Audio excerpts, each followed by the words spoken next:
122페이지 협의의 무건대리를 보도록 합시다. 자, 협의의 무건대리는 지난 시간에 설명을 한 것처럼 넓은 의미의 광의의 무건대리가 있고 그 안에 특수한 무건대리로 표현대리가 있다. 나머지를 협의의 무건대리라고 합니다. 그래서 대리 관계가 우리가 사례가 출제될 수가 있어요. 그러니까 대리행위가 사례로 출제되면 첫 번째 현명이 있는가에서 현명이 있는 대리행위에 해당하는지를 검토해서 넘어오고 두 번째로는 대리권이 있는가 없는가를 따져서 대리권이 있으면 유권대리에 해당해서 특별히 대리권 남용 등의 사정이 없는 한 본인에게 효과가 귀속된다. 그러나 대리권이 없다, 즉 무권대리다 라고 하면 다시 둘로 나누죠. 이것이 표현대리가 성립하는지를 먼저 검토를 해서 125조, 6조, 9조에서 성립하면 본인에게 효과가 귀속되고 두 번째 표현대리도 성립하지 않는다라고 하면 그것을 협의의 무건대리라고 합니다. 협의의 무건대리는 본인에게 효과가 귀속되지 않는 게 원칙이에요. 쉽게 말하면 무효인데 협의의 무건대리는 무효인데 다만 이 무효가 확정된 무효가 아니라 변할 수 있는 무효, 그래서 유동적 무효라고 합니다. 유동적 무효. 앞에 수식어가 붙어요. 무효이기는 한데 유동적 상태의 무효이다. 유동적 상태라는 건 본인이 추인을 할 수가 있다는 얘기예요. 추인, 유효하다라고 내가 효과를 받겠다. 무건대리로 원래 효과를 안 받는데 내가 받겠다라고 추인하면 다들 해피합니다. 상대방도 원래 유효한 듯한 행위를 했었기 때문에 본인이 추인이 있으면 확정적으로 소급해서 유효가 되고 본인이 추인을 안 한다, 추인을 거절하면 확정적으로 무효가 되는 구조. 이것을 유동적 무효라고 합니다. 결국 이제 우리가 지금 보려는 협의의 무건대리에는 효과가 유효로 될 수도 있고 무효로 될 수도 있습니다. 그래서 상대방이 불안해요. 상대방이 불안하다. 효과가 아직 확정되지 않았으니까 유효로 될 수도 있고 무효로 될 수도 있는 언제까지 기다릴 수는 없잖아요. 그래서 상대방이 불안하기 때문에 상대방에게 인정되는 상대방 보호, 상대방을 보호하고자 하는 제도가 있습니다. 그것이 최고권이에요. 최고권. 빨리 확답을 해달라. 이것을 추인할 건지 또는 추인 거절할 건지 빨리 확답을 해달라라고 최고할 수가 있어요. 두 번째로는 철회권이 있어요. 철회권. 내가 없던 걸로 하겠다라는 철회. 그래서 최고와 철회 이 두 가지를 배우려고 합니다. 교재를 보세요. 먼저 테마 14의 협의의 무건대리 의. 무건대리란 대리행위의 다른 요건을 모두 갖추고 있으나 정당한 대리권 없이 제3자에게 의사표시를 하거나 수령하는 것을 말한다라는 점. 그다음에 이 무건대리는 둘로 나눕니다. 계약에서의 무건대리와 단독행위에서의 무건대리가 있어요. 그래서 목차 2번에 계약에서의 무건대리, 즉 무슨 말이냐면 갑, 을, 병 이게 대리행위를 했는데 이 대리행위를 법률행위잖아요. 법률행위 종류에는 계약도 있고 단독행위도 있고 그리고 합동행위도 있단 말이에요. 그 중에서 이 합동행위는 대리와는 크게 관련성이 없고 계약과 단독행위를 나눠본다는 이야기입니다. 대리행위를 계약을 한 경우, 대리행위로 단독행위를 한 경우 나누는데 이게 중심이에요. 계약상의 무건대리. 효과는 삼면관계로 나누죠. 효과는 본인, 대리인, 상대방. 그래서 이 협의에 무권 대리를 했다. 계약으로 협의에 무권 대리를 했을 때 그 법률 관계는 세 가지 관계입니다. 먼저 상대방과 본인, 이게 핵심이니까 상대방과 본인 사이에는 효력이 없다. 무효. 다만 무효가 유동적 상태의 무효다. 그래서 본인이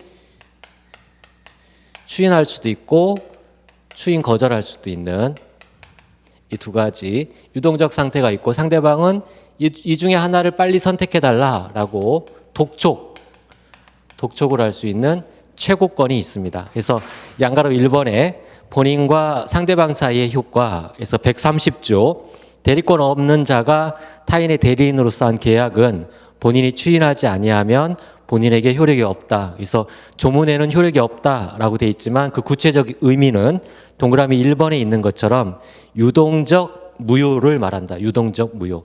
현재 스코어는 무효예요. 현재 스코어는 무효지만 그게 확정되지 않은 유동적 무효라고 이야기를 합니다.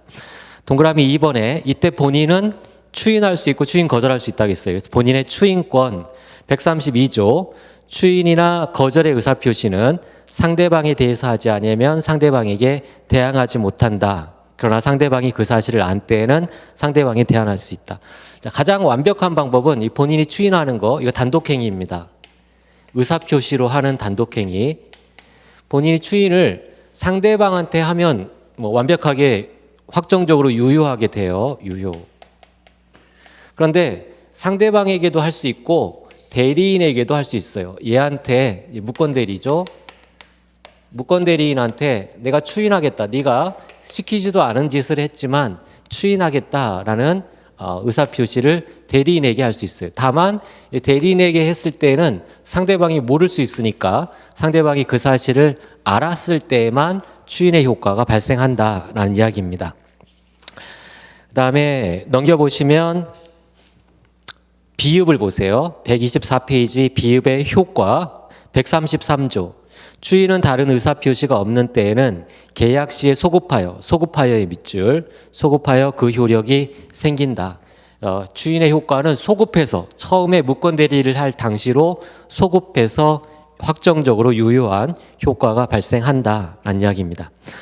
그다음에 125페이지 본인은 추인할 수도 있지만 동그라미 3번에 있는 것처럼 추인을 거절할 수도 있어요. 자기한테 이익이 되면 추인을 할 거고 이익이 안 되면 거절을 하겠죠. 이게 추인 거절권입니다. 이 추인 거절권을 행사하게 되면 계약은 확정적으로 무효가 돼요. 확정적 무효. 그래서 의 부분의 두째 줄 보세요. 적극적으로 그러한 의사를 표시하게 되면, 추인 거절하게 되면 두째 줄에 확정적으로 무효, 거기에 밑줄, 확정적으로 무효가 된다. 추인 거절권까지 받고 넘겨보시면 126페이지. 자, 본인은 추인 거절을 할 수 있고 상대방은 최고권 그리고 철회권, 철회권이 있어요. 이것들을 볼 겁니다. 상대방의 권리, 상대방과 본인 사이의 관계를 보고 있는 거예요. 그래서 동그라미 4번에 상대방의 최고권 131조. 대리권 없는 자가 타인의 대리인으로 계약을 한 경우 상대방은 상당한 기간을 정하여 본인에게 그 추인 여부의 확답을 최고할 수 있다. 추인할 것인지 빨리 결정해달라라고 최고할 수 있고, 이문에 보면 본인은 그 기간 내에 확답을 바라지 아니한 때에는 추인을 거절한 것으로 본다. 자, 확답해달라라고 최고합니다. 본인에게 야, 이거 추인할 건지 추인 거절할 건지 빨리 확답을 해달라. 독촉을 하는 거예요. 확답을 독촉. 기간을 정해서, 상당한 기간을 정해서 독촉을 했어요. 최고. 상당한 기간. 근데 상당한 기간 동안에 추인할 건지 추인 거절할 것인지 묵묵부답이다. 그러면 확정시켜요. 효과를 확정시키는 건 현재 스코어대로 확정되는 겁니다. 현재 스코어가 유동적 무효잖아요. 무효. 현재 스코어가 무효예요. 그래서 무효로 확정합니다. 확정적 무효가 돼요.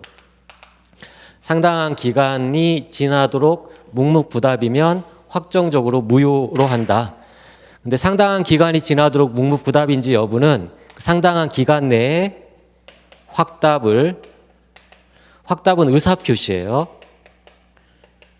확답의 의사표시, 추인하겠다라는 의사표시, 추인을 거절하겠다라는 의사표시, 이러한 의사표시를 발송하지 않으면, 기간 내에 발송하지 않으면 효과가 발생한다. 무효로 확정되는 효과가 발생한다. 발송주의를 택하고 있어요. 발신주의.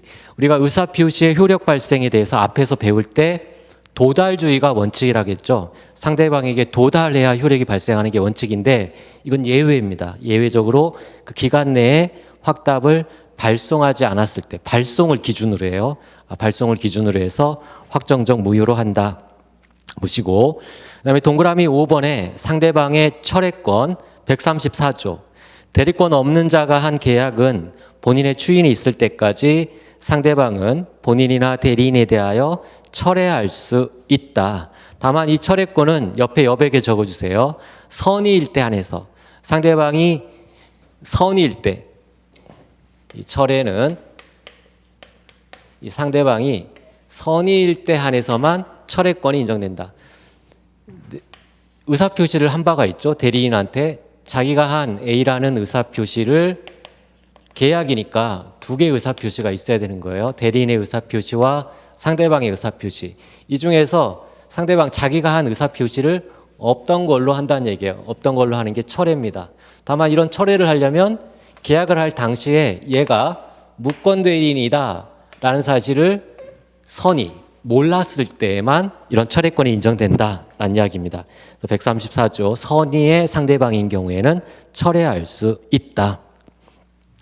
자, 그 다음 끝났어요. 본인과 상대방 사이의 관계는 본인의 권리는 추인이나 추인 거절할 수 있는 권리, 상대방의 권리는 최고할 수 있는 권리, 철회할 수 있는 권리, 최고권, 철회권. 이 최고권은 상당한 기간을 정해서 최고를 하고 그 기간 내에 발신주의를 택하고 있다는 것, 기간 내에 확답을 발송하지 않으면 효과, 현재 스코어대로 확정한다. 확정적 무효로 본다는 얘기예요. 이게 이제 본인과 상대방 사이의 관계입니다. 두 번째는 무권대리인, 이 나쁜 행위를 한 무권대리인과 상대방 사이의 관계. 이 경우는 135조 암기하셔야 돼요. 조문 숫자 135조가 규정하고 있어요. 자, 손해를 받겠죠. 계약을 했는데 본인에게 확정적으로 무효가 됐어요. 추인을 안 해요. 무효가 됐다. 그러면 이 대리인한테 책임을 물을 수 있습니다. 135조는 본인이 추인을 거절하거나 했을 때 무권 대리인의 이 책임을 져야 된다. 책임 내용은 이게 135조에 규정하고 있는데 네가 대신 이행해라. 원래 본인한테 책임을 물을 수 있는 건데 본인이 이제 무효가 됐으니까 대리인 네가 무권 대리인 네가 대신 이행해라. 이행을 청구할 수 있고 원래는 대리인에게 효과가 귀속되지 않는데 이 135조는 무권 대리 행위는 무권 대리인 네가 대신 책임져라라고 이행을 청구하거나 또는 손해배상을 청구하거나 이 둘 중에 하나를 선택해서 행사할 수 있습니다. 그게 135조예요. 135조 1항을 보세요. 다른 자의 대리인으로서 계약을 맺은 자가 대리권을 증명하지 못하고 유권 대리라는 걸 증명하지 못하고 또 본인의 추인도 무권 대리인데 본인의 추임을 받지 못했을 때 그런 경우 상대방은 둘 중 하나를 선택해서 책임을 물을 수 있다. 이행을 물을 수 있고 이행 책임을 물을 수 있고 손해배상 책임을 물을 수가 있다. 다만 이때는 이 135조는 무권 대리 행위를 의해 상대방을 보호하기 위한 규정이에요. 상대방을 보호할 만한 가치가 있어야 됩니다. 상대방이 이 무권 대리 행위를 할 때 이 대리 행위의 상대방이 무권 대리인이다라는 사실을 몰랐어야 됩니다. 선이 무과실이어야 돼요. 그래서 동그라미 2항 대리인으로서 계약을 맺은 자에게 대리권이 없다라는 사실을 상대방이 알았거나 알 수 있었을 때 거기에 동그라미 1 상대방이 선이 무과실이어야 된다는 이야기예요. 악의거나 과실이 있을 때는 무권 대리인 책임을 135조 책임을 물을 수가 없어요. 두 번째로는 대리인으로서 계약을 맺은 사람이 제한 능력자일 때, 거기에 동그라미 2, 이때에는 무권 대리인에게 책임을 물을 수가 없다. 그래서 본인, 대리인, 상대방 이런 관계에서 자, 이 본인과 상대방 사이는 여기 추인이나 추인 거절권이 있고 상대방은 최고권, 최고권의 효과는 기간 내에 확답을 바라지 아니하면 무효다, 무효로 확정된다. 그리고 선의인 경우에는 철회권도 인정된다. 철회권을 행사하면 역시 무효로 확정되죠. 이게 이제 두 사람 사이 관계고 대리인과 상대방 사이의 관계, 이 부분은 135조 책임이라겠죠. 네가 대신 이행해라 또는 손해배상을 해라. 둘 중에 하나를 선택하는 거예요. 이행 책임을 묻거나 손해배상 책임을 묻는데 이 135조 책임을 묻지 못하는 예외가 있어요. 예외. 첫 번째, 상대방이 무권대리라는 걸 알았으면 상대방 보호할 필요가 없잖아요. 그래서 악의이거나 또는 몰랐다 하더라도 과실이 있을 때 그때는 135조 책임을 묻지 못한다. 두 번째는 제한 능력자일 때. 이 대리인이 미성년자, 피성년 후견인, 피한정 후견인. 이 제한 능력자예요. 제한 능력자가 대리행위를 하는 거 유효하다겠죠? 근데 거기에 대해서 네가 대신 이행해 하면 제한 능력자가 뭣도 모르고 대리행위를 했다가 자기가 책임을 져야 돼요. 그럼 제한 능력자를 보호하고자 하는 취지에 어긋납니다. 그래서 상대방보다는 제한 능력자를 보호하겠다는 이야기예요. 그래서 제한 능력자가 무권 대리인인 경우에는 책임을 묻지 못한다. 두 가지 기억하세요. 상대방이 선의 무과실해야 된다. 두 번째는 무권 대리인이 제한 능력자가 아니어야 된다라는 내용이 중요합니다. 그다음에 넘겨보시면 본인과 대리인 사이의 관계, 이건 별로 중요하지 않아요. 이것과 이거 두 개를 기억하시기 바랍니다. 그다음에 129페이지 보면 단독행위의 무권 대리, 이 부분도 역시 계약 이게 중요하기 때문에 단독행위의 무권 대리는 이순환 때 보시면 됩니다. 지금은 통과하셔도 돼요. 그래서 대리행위가 다 끝났어요. 대리행위 내용이 좀 많았죠. 그래서 처음에 대리권 관계, 대리행위 관계, 그다음에 대리의 효과 관계를 받고 두 번째 그 유권 대리 경우이고 유권 대리가 아닌 무권 대리라면 표현 대리 125조 6조 9조의 표현 대리를 검토하고 표현 대리가 성립하지 않으면 협의의 무권 대리를 검토하는 순서로 본다. 협의의 무권 대리의 법률 관계는 본인과 상대방 사이의 추인 거절권, 최고 철회권 그리고 대리인과 상대방 사이의 135조 책임, 135조 책임 부정되는 경우로는 상대방이 악의거나 과실이 있거나 또는 무권 대리인이 제한 능력자인 경우에는 135조 책임을 물을 수가 없다. 그래서 135조는 반드시 기억하셔야 됩니다. 자, 거기까지가 내용이에요.